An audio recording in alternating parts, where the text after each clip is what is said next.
Hello, everybody. Scott Golden here with the AEW All Out version, or for 2021. Overall, a very good show in a lot of ways. However, it's not as perfect as everyone wants to make it out to be, but a super pay per view show that is fun and worth going out of your way to see if you haven't seen it. I liked at least a good 75% of the show. Was not a fan of everything, but was a fan of much of it, and we'll cover it here. Also, we'll have AEW Dark and Raw tonight, and other great content. Hopefully, crossing the 2,000 content portal here in the next few weeks. Anyway, this is from Chicago. The buy-in first half featured the typical assortment of video packages, promos, and hype for the event. Excalibur and Tony Schiavone run down the card at half past the hour. The buy-in match, honestly, was a waste of time just to get people on the show. Nothing more, nothing less. Jurassic Express, Jungle Boy, Luchasaurus, and best friends Orange Cassidy, Chuck Taylor, and Wheeler Yuta. With Marco Stunt defeated the Hardy Family Office, Matt Hardy, Mark Quinn, Isaiah Cassidy, Jack Evans, and Helico with the Blade. Hardy and Taylor start off. Hardy is wanting Orange Cassidy. Yuta comes in. Hardy isn't having any of that. Orange tags in. Luchasaurus tags himself in, and Hardy tagged out. Evans and goes for slamming German. Jungle Boy tagged in and covered for near fall. Jungle Boy hits a step up arm drag followed by a drop kick and takes in the crowd. Yuta and Cassidy tag in, and then we see Private Party take over, taking out Yuta and landing a springboard crossbody for near fall. And Helico tags in and submission series. Luchasaurus and jumps into a pile of everyone and fights off everyone on the opposing team. Evans tries to get out of a chokeslam with a flip, but then's caught with a knee on the way down. Hardy distracts Luchasaurus, allowing Private Party to take over on him for a couple of minutes, and ultimately takes him into the ring post. Orange Cassidy walks up, hits the weak kick, and then sends Hardy to the floor. Private Party hits a double team, and Standing Shooting Star Press senton combo. Taylor comes in, takes over, and everyone follows up with a tope on Private Party. Yuta then lands a diving splash on Angelico. Evans breaks up the pin. TH2 isolates Yuta with a neckbreaker and backbreaker combination for near fall. Private Party hits the gin and juice on Yuta, but Orange breaks up pin and gets hands in pockets. And then a Rana on Angelico before doing the same on Private Party. Nip up followed by Hardy turns around and hits Twist Fate. Yuta then Ontario or Taylor, I'm sorry, hit dives onto Private Party. Private Party hits a brainbuster, gets hit with it. Jungle Boy hits a brainbuster on Cassidy. Jungle Boy and Evans hop on shoulders of their partners, and then they exchange. Cassidy tries crossbody on Jungle Boy off Lucha. Jungle Boy comes off Lucha Source's shoulders. Jungle Boy then gets power slammed. Blade gets involved and tries to distract Jungle Boy. Marco Stunt comes in and goes up on Luchasaurus' shoulders, taking out Blade with a dive to the floor. Jungle Boy then locks on Snare Trap on Angelico for the win. I'm a fan of Jurassic Express getting a match here. The rest of them, well, maybe Angelico.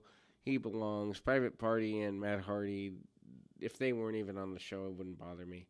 Post-match, the Butcher returns and attacks Orange Cassidy with a powerbomb. Hardy Family Office tries to set up Orange to cut his hair, but a bunch of baby faces run out, including Dark Order and Top Flight, and they run them off. Dan Lambert come along with Men of the Year and Jose Masvidal, Junior Dos Santos, and Andrei Arlovsky appear in the press boxes and make fun of the fans. Page said that he and Sky have the gift of gab, and they are extremely dangerous men. Sky said they have to take it to the next level with their friends. American Top Team, Lambert said everyone here is just waiting for his instructions on whose tail to kick and when. Then the pay-per-view begins. Jim Ross joins the commentary team. TNT Championship match. Miro defeats Eddie Kingston 13-29. This could have gone maybe 2 or 3 minutes shorter, but a super well-worked match with a super hot crowd. Miro runs in to start, and they both go for finishers early. Miro rolls out to the floor. Kingston then pokes Miro in the eye and goes for machine gun chops in the corner. Miro fights out. Kingston turns the momentum into an exploder suplex. Miro rolls out to the floor again. Miro throws Kingston barricade. Kingston comes out with a boot to the face, and then Kingston runs down the apron, looks for a cannonball or other dive off the apron, but gets caught into a power slam on the floor. Ouch. Miro then sends Kingston back first into the ring posts. Miro covers Kingston, but then kicks him out and kicked him out at 1. Kingston's hands in an attempt to limit his grip strength after working over the hands. Extended beatdowns on the hands of Miro ensured Kingston fires back with some slaps, but a forearm sends him to the mat. Kingston lands chops and goes for a backdrop suplex. Miro fights out and hits a standing dropkick. Miro then basks in his own glory, allowing his opponent to take a bit of a overrun. Kingston avoids a corner attack and hits an enziguri. Shoulder tackle, Miro gets sent to the floor. Miro spends a lot of time on the floor in this match. Kingston goes for a dive. Miro cuts him off with the right hand. Kingston catches Miro with a salto suplex.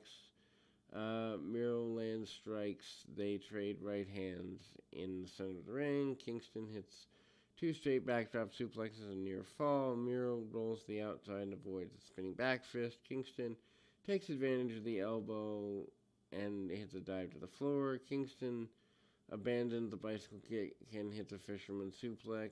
Bridge for near fall. Miro attacks Kingston in the corner and follows up with a attempted Machka kick from the old days. Calls for the game over, locks it on. Kingston makes it a couple of feet from the ropes, and he does make it to the ropes. Miro falls back and locks it on fully. Kingston hits the desperation DDT. Official puts the turnbuckle pad back on, leading to a great near fall. Kingston sets up for the pile driver but couldn't get Miro up. He then tries to send Miro into the exposed turnbuckle, but Official gets in the way. Miro low blows Kingston, hits a bicycle kick, and gets the win. Ultimately, a very good match, nothing offensive, and actually one of the matches I was looking forward to. Jon Moxley defeats Satoshi Kojima, 11:52. Didn't overstay its welcome here either. Back and forth match. Kojima is featured about 20 years, I think, after he made his debut. I think he was here, well, maybe 17, 18. But I think he was here in 2002, 2003 for MLW, and cool to see him back. I don't think the average fan watching at home knows who he is, unless you assume that most of the AEW fans all follow the internet. I think they could have done better hyping him up here. Anyway, Kojima wants a handshake. Moxley gives him a one-finger salute instead. Kojima knocks Moxley down with a shoulder tackle and then flexes, goes for the lariat. Moxley rolls out to the floor, avoiding it. Kojima keeps up the attack with a plancha and then rolls Moxley back into the ring. Moxley catches him, re-entry, hits a tope dive to the outside. Back in the ring, Moxley attacks the taped-up hand of Kojima with stomps, lands knees, and hits chops in the corner. Kojima turns it around and gets an elbow for a 2 count. Moxley catches Kojima, calls for a brainbuster, and then Kojima blocks it, turns it, and sends Moxley to top rope. And Kojima hits a superplex, follows up with an apron DDT and a second DDT in the center of the ring, getting a near fall. Cozy Cutter is countered. Rear naked choke attempt by Moxley. Moxley turns to release into a release suplex for a near fall.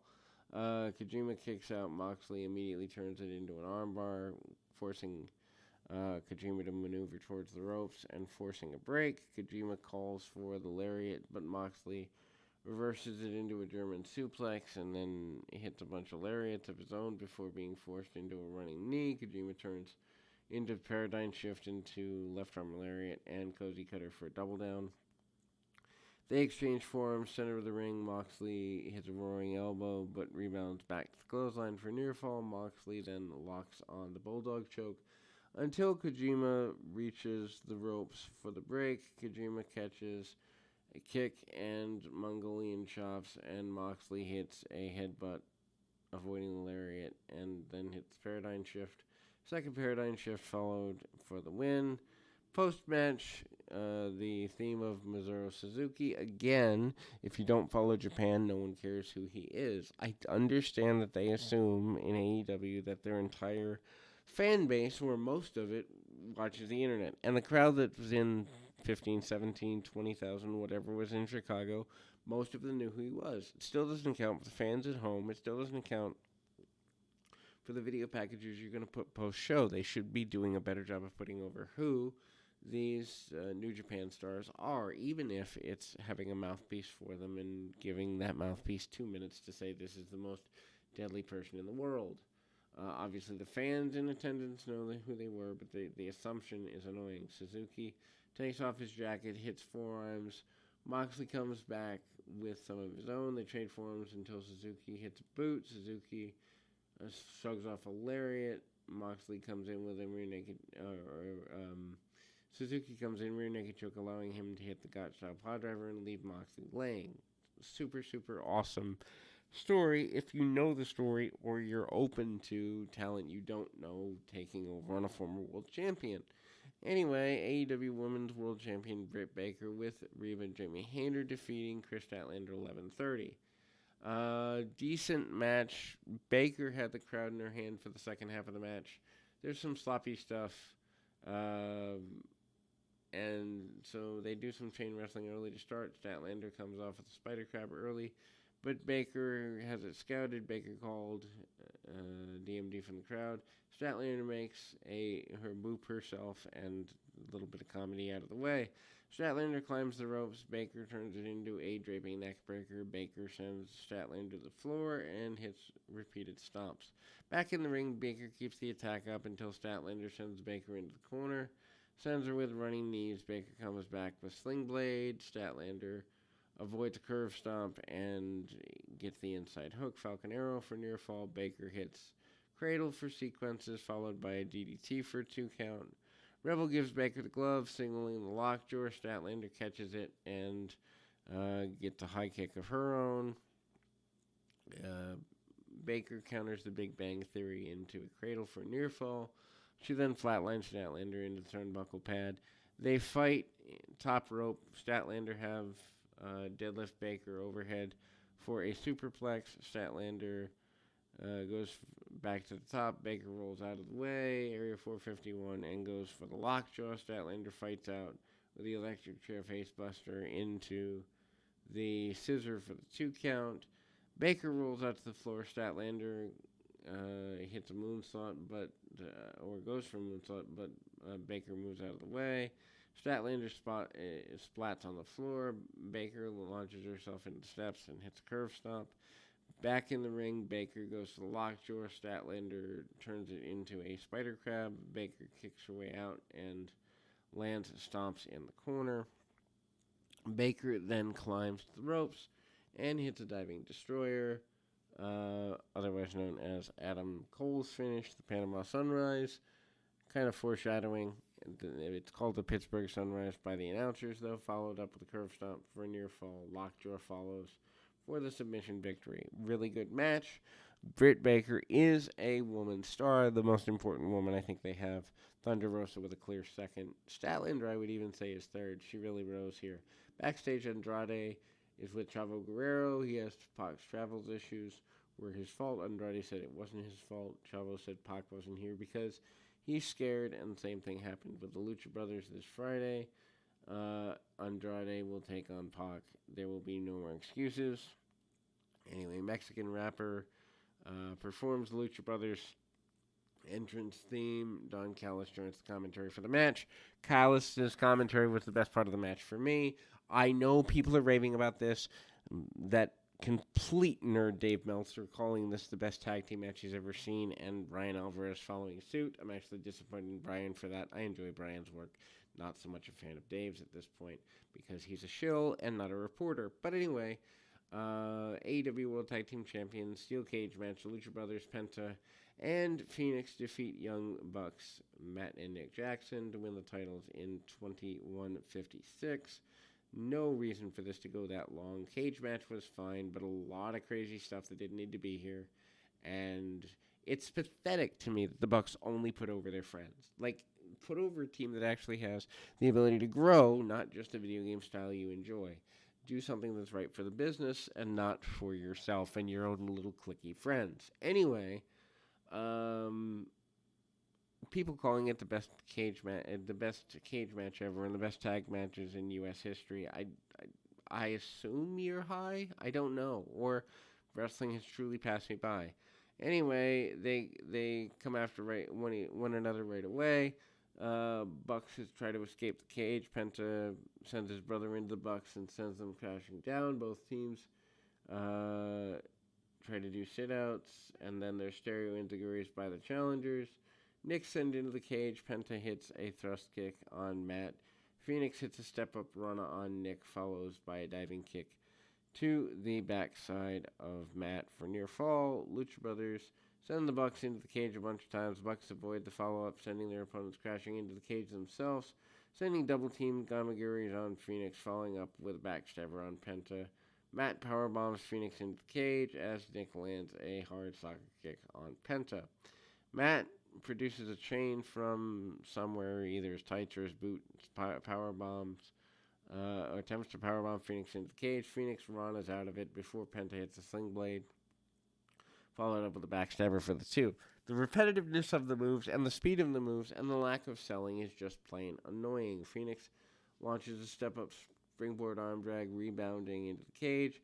Bucks avoid stereo thrust kicks. All four take cutters, and then Phoenix hits double cutter on both Bucks. Penta then hits the Made in Japan for 2 count. Lucha Brothers hit the Fear Factor double stomp combination, but Bucks counter it. Nick hits a German on the apron, ouch, as Matt locks on sharpshooter on Penta. Nick then hits a draping senton Atomico for near fall. Phoenix tries to come back but can't get where he wants to get and gets hit with kicks.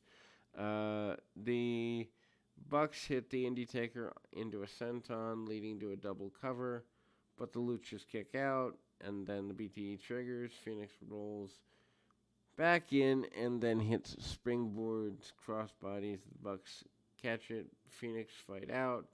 Bucks had enough.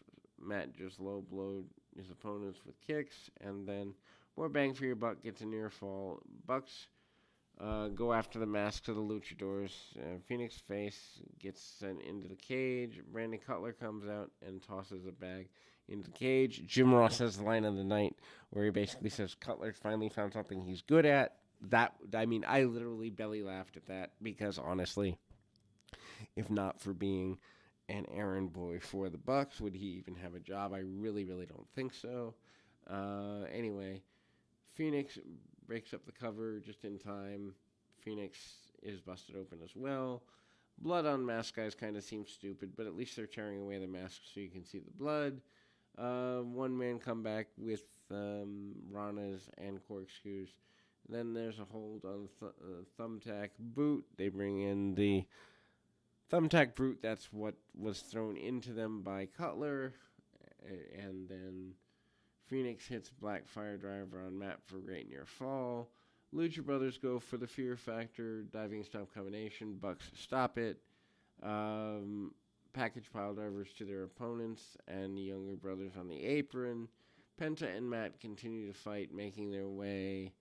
And then Penta hits Top Rope Destroyer. All four men struggle to their feet because why would we actually want to sell? And then they do a chop exchange, followed by a bunch of super kicks, killing the move. Matt's the last one standing until others all nipped up, hitting more super kicks and leading everyone down on the mat. Nick and Phoenix have an exchange. Phoenix wins. He rebounds, spin kick. Lucha Brothers hit the Fear Factor, double stomp combination. But Matt breaks up the count, and Lucha Brothers call an audible. Phoenix scales the cage. Lucha Brothers go for the super finisher, but Nick super kicks Penta. Phoenix then can't dive. Nick scales the cage. Phoenix kicks him down to the mat and lands a amazing crossbody from the top of the cage. Lucha Brothers then hit their assisted pile drivers for the win, and they are the champions. The good I can say about the match, Don Callis is worth listening to on commentary. Jim Ross's line on Cutler is so on point it nearly made me die laughing. The fact that the belts are off the Bucks gives me hope that soon the World Championship will be off Omega. For the most part, though, it's pathetic that they only want to put over their PWG friends, but at least it's a step in the right direction, and with better quality wrestlers coming into the promotion, maybe the Bucks and Omega will be mid-card where they belong within the next 6 months. Anyway, Ruby Solo last eliminates Thunder Rosa to win the Women's Casino Battle Royal. I'm not a fan of this. I don't like Battle Royals, but we'll run through it anyway. Going 22 minutes wasn't needed. You could have done this in 15, maybe even 12, but anyway. Crowd is happy that Ruby Solo wins, as am I. Ruby Solo, of course, the former Ruby Riott. First, bunch of women come through. Clubs are first, which means Shida Sky Blue, Emi Sakura with Lulu and the Bunny, and Abaddon are out first. Shida and Sakura immediately go to work on each other. Abaddon scares them both. Sky goes after the Bunny, but is met from behind by Abaddon. Abaddon eliminates her right away. Bunny then takes advantage and eliminates Abaddon. Sakura locks Shida in the Romero special. Bunny rakes her eyes, and neither woman could escape the advantage. Diamonds come in, and Anna Jay, Kiera Hogan, Kylan King, Diamante, and Nyla Rose. Shida and Sakura continue to face off with each other. At least they're keeping the Japanese comedy to a minimum. Although Shida can wrestle well, but I don't necessarily think she ever really got fully over with the American crowd, except the very limited AEW audience, that 1 million people that are going to buy anything AEW sells anyway. Then they pair off. Shida eliminates Sakura with a boot. Rose eliminates Hogan. And then gets rid of King as well. She dumps Shida over the top rope. Rose, Bunny, Jay, and Diamante are the only 4 left in at this point outside of Rose. Hearts are in. Thunder Rosa, Penelope Ford, Riho, Jamie Hayter, and Big Swole. Rio goes double Tiger Fang kick on the Bunny and Ford, but gets eliminated right away.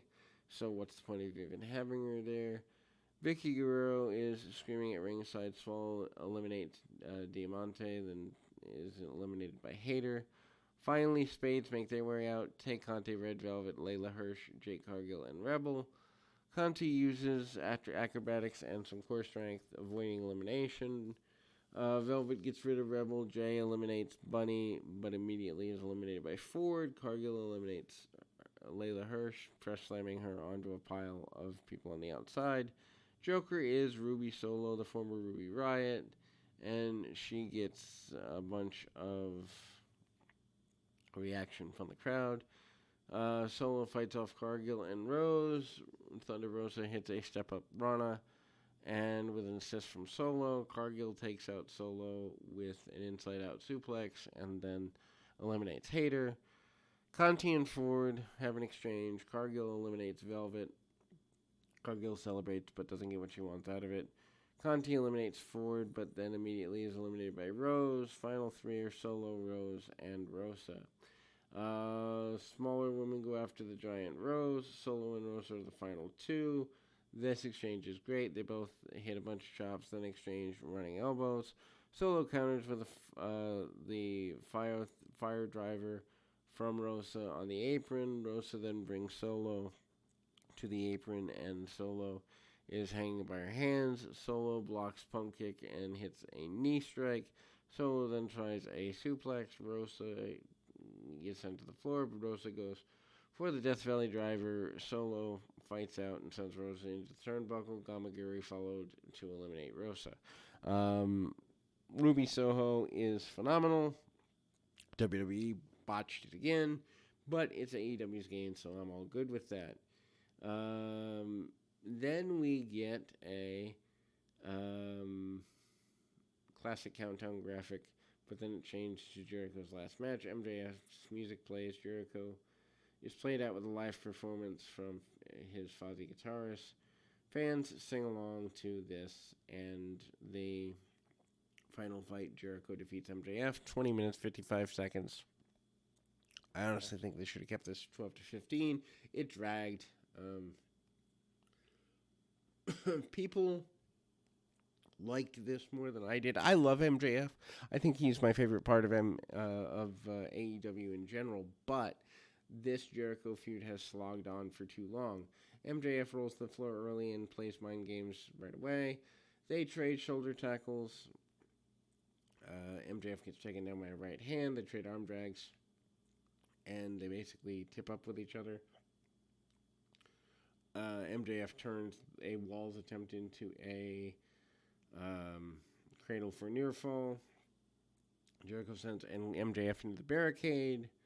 And they brawl into the stands. Jericho grabs showing some weapons at MJF.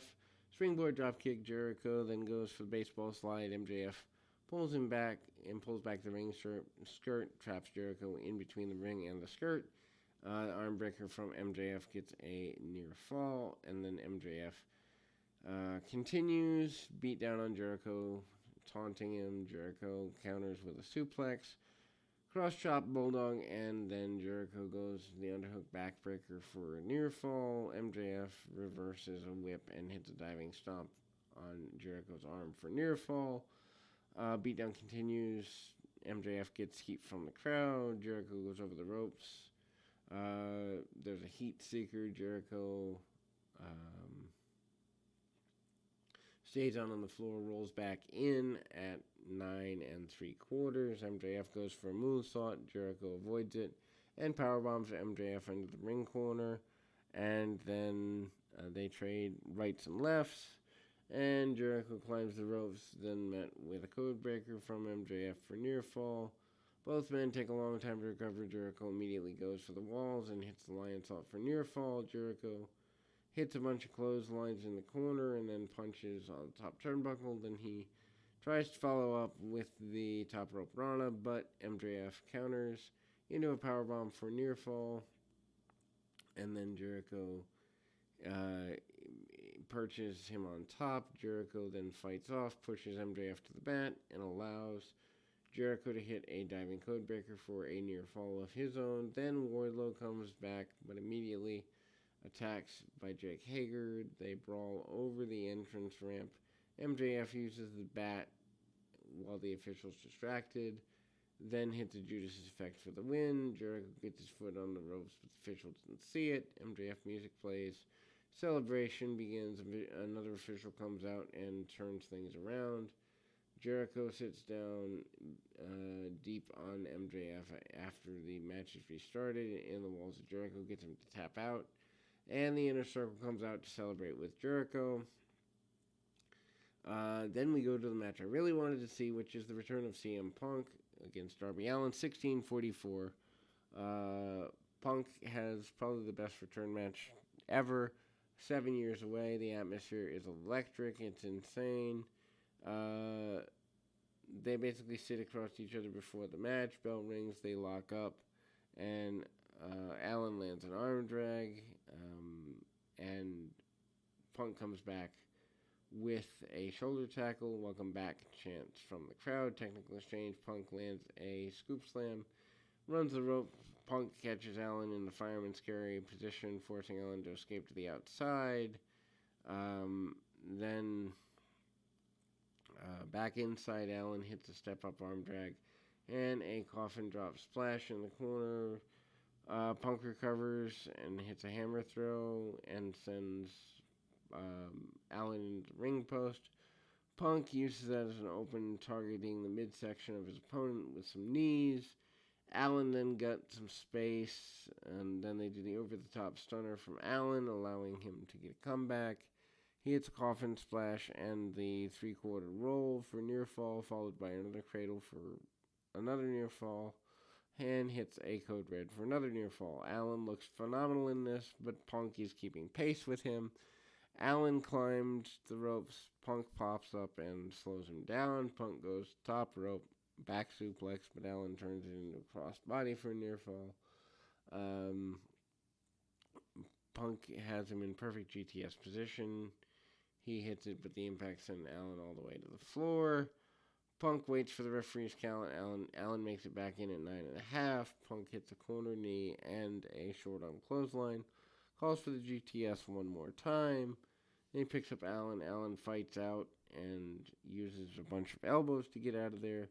Punk rolls the floor. Allen crushes him with a tope dive. Allen then hits a senton and then goes to the floor again. Allen rolls Punk into the ring and tangles Punk, sits up, avoids a coffin drop. Allen then rolls Punk and applies the Last Supper for a great near fall. Punk pops up, hits a single leg drop kick. Allen hops